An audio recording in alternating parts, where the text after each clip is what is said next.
Então vamos aqui para mais um trecho que eu achei muito interessante do livro do cardeal Robert Sarrat e Nicolas Viat, A Noite se aproxima e o dia já declinou, né? Aí vem a pergunta: o senhor acha que estamos diante de uma crise de identidade da religião católica naquilo que concerne ao ecumenismo e ao diálogo interreligioso? Ou seja, o tema é o ecumenismo e o diálogo interreligioso. É a resposta, né? O esforço ecumênico é necessário, mas por vezes tem sido praticado com excessiva pressa e nos esquecemos que a reafirmação de pontos intangíveis do dogma é um serviço prestado ao interlocutor, certo? Ou seja, agora eu que estou falando, né? Comentando aqui. Reafirmação de pontos intangíveis do dogma, né? Ou seja, não é porque estamos num diálogo ecumênico que vamos esquecer de afirmar o que é a verdade católica, a verdade de sempre, a verdade revelada por nosso Senhor Jesus Cristo, né? Ser ecumênico não é esquecer das verdades e não é deixar de afirmá-las com ênfase, inclusive, né? Ao afirmar os dogmas católicos, que são a verdade revelada, estamos prestando um serviço ao interlocutor, que não está na verdade, é lógico, né? Então, continuando. O indiferentismo em relação às confissões cristãs se instala por uma má compreensão da verdadeira natureza do ecumenismo. O desejo de uma relação mais fraterna, menos hostil e menos tensa entre os cristãos é justo e louvável, né? Ou seja, se todos nós nos julgamos cristãos, temos que ter uma relação menos hostil, né? Essa questão de fraterna, depois eu vou comentar a minha opinião, mas assim, menos hostil pelo menos, né? Então, continuando. Mas o ecumenismo não pode ser reduzido a isso. Não é só se dar bem e não brigar, né? O verdadeiro ecumenismo reside no fato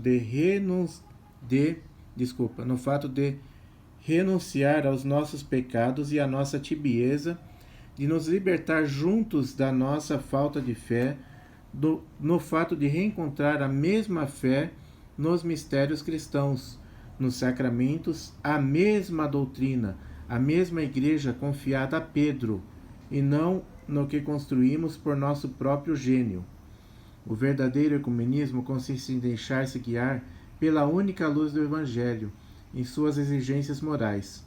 O verdadeiro ecumenismo costuma guardar fielmente a palavra e viver de acordo com os mandamentos de Deus, porque quem guarda a sua palavra, nesse verdadeiramente o amor de Deus é perfeito. Nisso reconhecemos que estamos nele. Aquele que diz que permanece nele, deve também andar como ele andou. Primeira carta de João 2, 5 e 6. Sem uma firme reafirmação do ensinamento de Cristo, tal como sempre foi transmitido pelo magistério da Igreja, não há ecumenismo.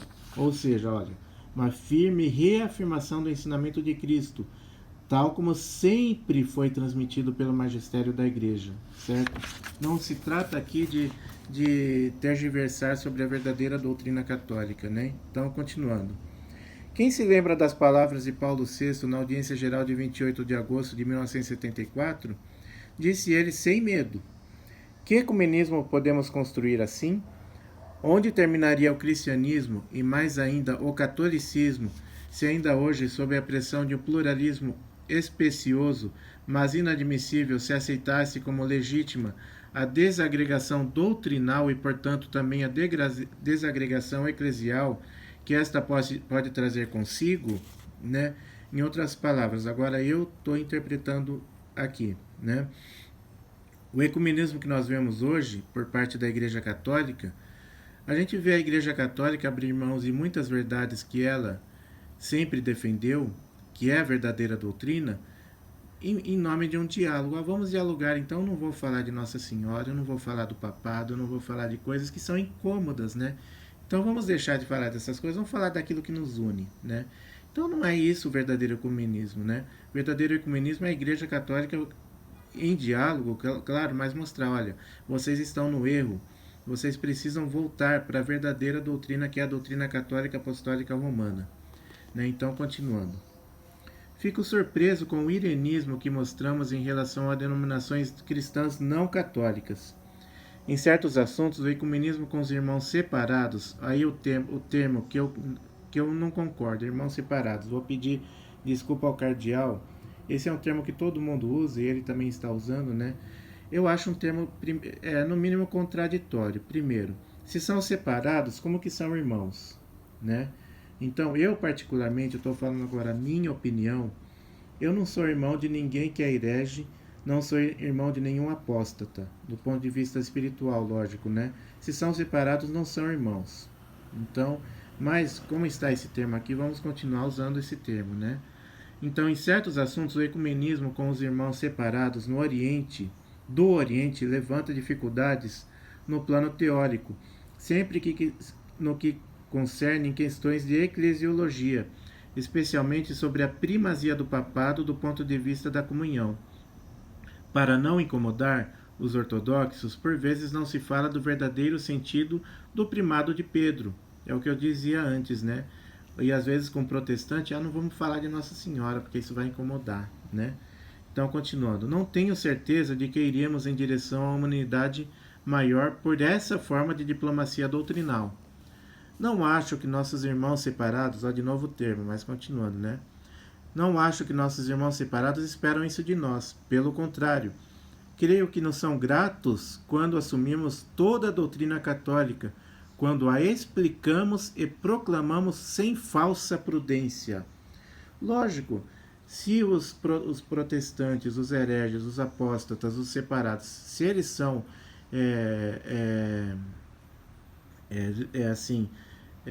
honestos na sua busca pela verdade, quando alguém vem e mostra a verdade a eles, claro que eles vão ficar gratos com isso, né? Então não tem que ter essa falsa prudência. Então, continuando. Parece-me que os passos mais fecundos foram o fruto do ecumenismo dos mártires.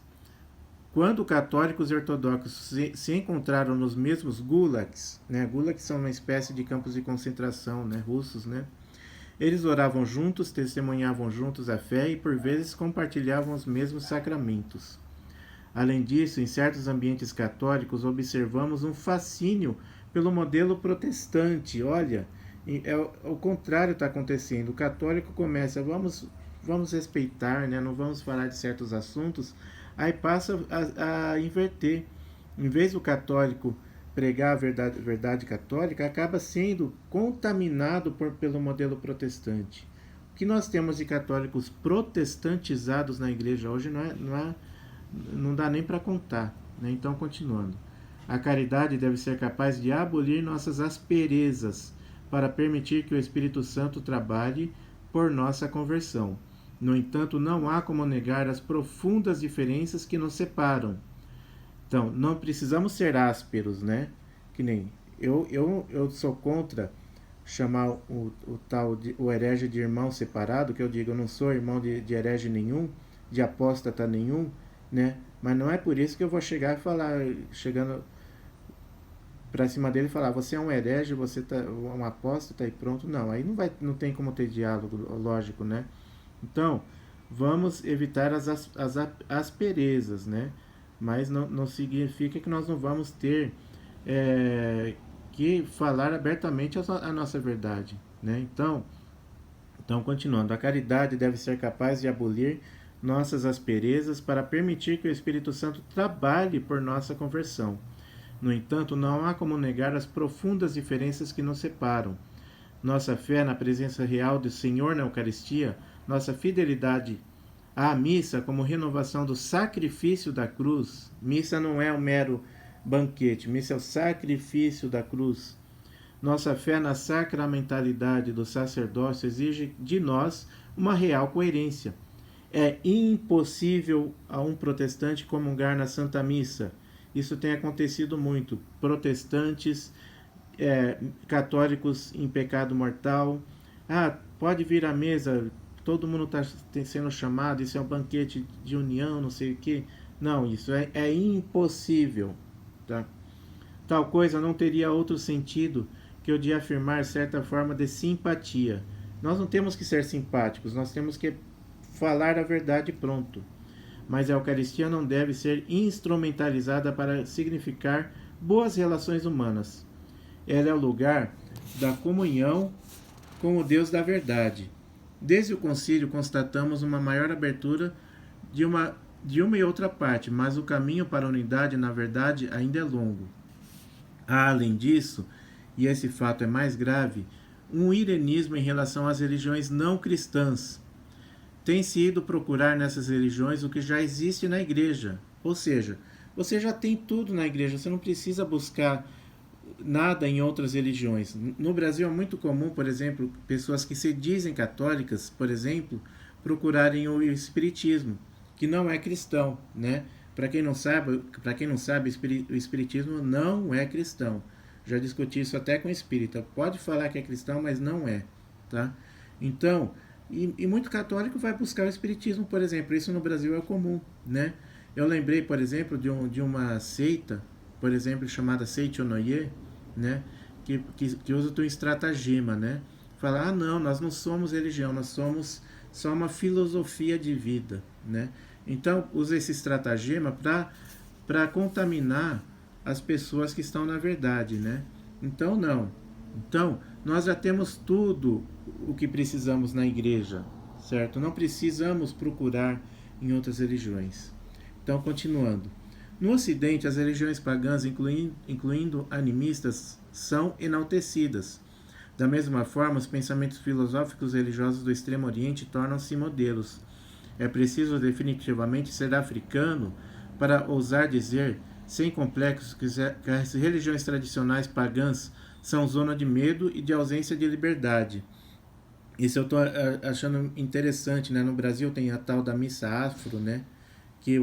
Porque o padre é negão, nem sempre o padre é negão, mas porque o padre é negão, ele acha que tem que enculturar, né? E fazer uma verdadeira macumba dentro da igreja, né? E às vezes o contrário, o padre é negro mesmo, né? Se eu usar o termo negão, vou dizer aqui que eu estou sendo preconceituoso, né? O padre é negro, né? E é contra. Aí é criticado. Ah, você é negro? Como que você é contra, né? Eu acho que é mais ou menos isso que o cardeal Sarrat, que é negro, né? Tá criticando aqui, né? Então, lamentavelmente, transformamos as vias extraordinárias da salvação e estou pensando em particular no batismo do desejo implícito, presente em alguns não cristãos, em via ordinária. Naturalmente, alguns pagãos têm almas justas e vivem de acordo com a reta consciência, mas é urgente levar essas almas à plenitude da salvação, ou seja, não é porque tem pagãos justos e que podem ser salvos pela sua reta consciência que nós não vamos levar a doutrina a eles, a plenitude da salvação a eles, né? A teoria Hahniana de Karl Rahner, né, um teólogo Karl Rahner, do cristão anônimo, corre o risco de extinguir em nós o senso de urgência da missão. Ainda temos a preocupação pela salvação que oprimia alguém, como São Domingos, e o fez passar noites em oração, onde o ouviam gemer. O que será das almas dos pobres pecadores, né? Esse termo aqui, oprimia, pode ser mal interpretado pelo pensamento revolucionário que nós temos aqui, né, de opressão, né? É que São Domingos se sentia oprimido pelo pensamento das almas dos pobres pecadores que estavam se perdendo, e ele ficava noites em oração, né? Essa é a atitude que nós temos que ter, né? Rezar pelos pecadores e mostrar a verdade a eles. É isso aí.